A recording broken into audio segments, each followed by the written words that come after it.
Good morning everybody, welcome back to Cilinix Crypto. Hope you're all doing great and welcome to this new video right here on Stellar and XLM. Just wanted to do a full update right here on the technicals, wanted to speak about some fundamentals as well, even though I think the technicals are more interesting, but we'll get to that.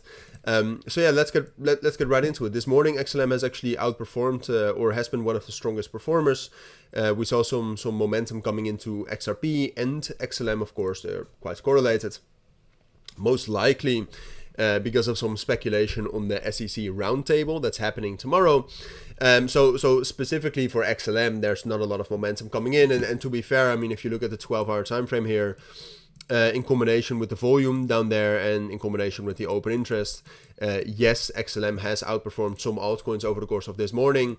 But first of all, it's altcoins have not performed that well in general this morning. And second of all, if you compare the performance or the outperformance of XLM to what we have seen from XRP, with XRP we actually did see some serious volume. We did see some serious open interest being opened. It's not much, all right. So I do have to be honest about that, but I also just wanted to update you on the current situation of Stellar. Now the TVL for Stellar, this is something I do think is very interesting, and I do think not a lot of people are talking about this. But obviously the TVL, so the amount of money that's locked on Stellar, has grown since November. When the price of XLM obviously jumped up quite a fair bit as well.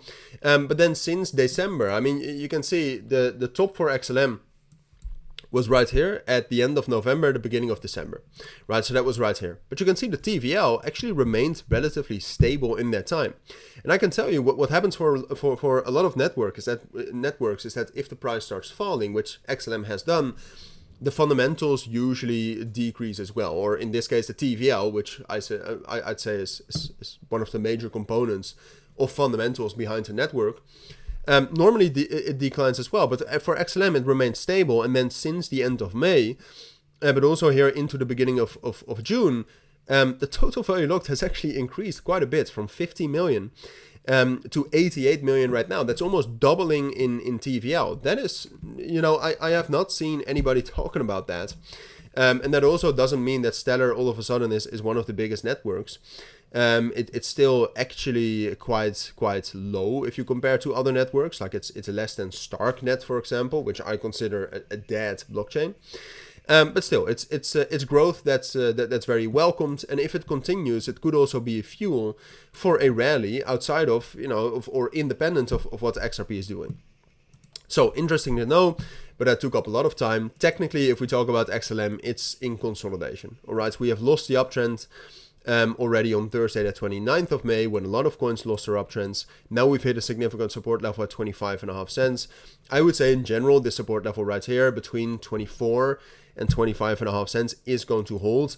Maybe we'll still spike down a little bit lower, even though, you know, short term that seems unlikely. But ultimately what that means is that I expect some price action like this, right? And then at some point of time, I also do think we will be able to rally back up to 29.5 and 30 cents. And once we actually get there, we'll probably talk about potentially getting a breakout again. But that's much too early to say right now. And like I said, and this is something I'll definitely keep you updated on this. But that TVL growth is quite significant, and it's something we are not seeing across a lot of networks right now. And trust me, I keep an eye on networks quite a lot. So you know, if the volume starts to ramp up as well, and if we see some open interest coming into the price of XLM, I would say that's reason to get a move like this and potentially a breakout higher. As well, uncorrelated to the markets. So I'll keep you updated on that, but for now I'd say that's what you need to know. So thank you for watching, take care, and bye.